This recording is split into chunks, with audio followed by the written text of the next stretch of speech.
उसने पानी में खुद को डुबोने का सोचा, पर जल्द ही उसे त्याग दिया। कोई भी भूखे शेर के सामने नहीं आना चाहेगा। फिर उसने देखा कि एक नन्हा हिरण नजदीक खड़ा है। भोजन की खोज में उसने एक डंडा उठाया और हिरण का पीछा किया। उसका यह नहीं ख्याल था कि यह कार्रवाई उसे वापस खतरे में डालेगी। जब वह जंगल के घने हिस्से में गया तो देखा कि एक चीता उसे घूर रहा है। मार्क ने तेजी से मुड़कर भागना शुरू किया। बाघ ने सचेत होकर उसका पीछा किया। सौभाग्य से वह बहुत तेज था और सांप की चाल से उसने कुछ फासला बना लिया, लेकिन जंगली रास्तों से अनजान होने के कारण वह अनजाने में कीचड़ में गिर गया और पीछा करने वाला शेर भी फिसल गया। उस स्थिति में मार्क ने हिलने की हिम्मत नहीं की, स्थिर बना रहा।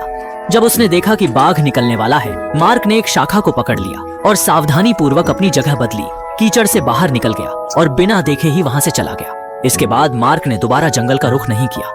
पेट भरने के लिए वह सिर्फ नारियल खाया करता था। सूरज ढलते ही उसने आग जलाने की जरूरत महसूस की ताकि वह सुरक्षित रह सके। कई प्रयासों के बाद अंधेरा होने से पहले उसने आखिरकार आग जला ली। अगले दिन समुद्र तट पर उसने एक टुकड़ा पाया जिसे उसने अपनी नौका का भाग समझा। वह जल्दी से घाटी की ओर चल दिया। सोचा शायद वहाँ उसके साथियों का पता चले। वहाँ थोड़ी दूरी पर उसे खराब हो चुका जहाज मिला। मेहनत से जहाज तक पहुँचने के बाद उसने पाया कि सभी लापता थे। जहाज में कुछ शव थे, लेकिन वह अकेला जीवित था। फिर उसने उपयोगी संसाधन एकत्रित करना शुरू किया, जैसे कि बंदूक, दूरबीन और जरूरी सामान। इन हथियारों ने उसे द्वीप पर जीने का आत्मविश्वास दिया।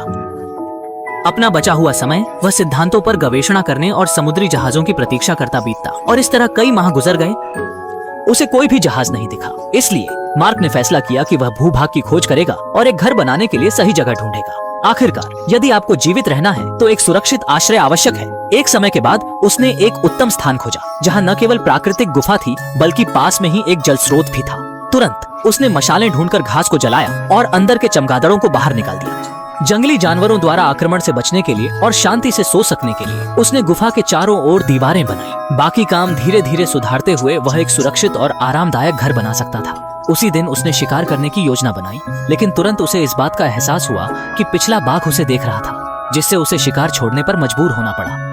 मार्क ने एक साहसिक योजना बनाई और बाघ के इलाके की ओर निकल पड़ा ताकि उसे समाप्त कर सके।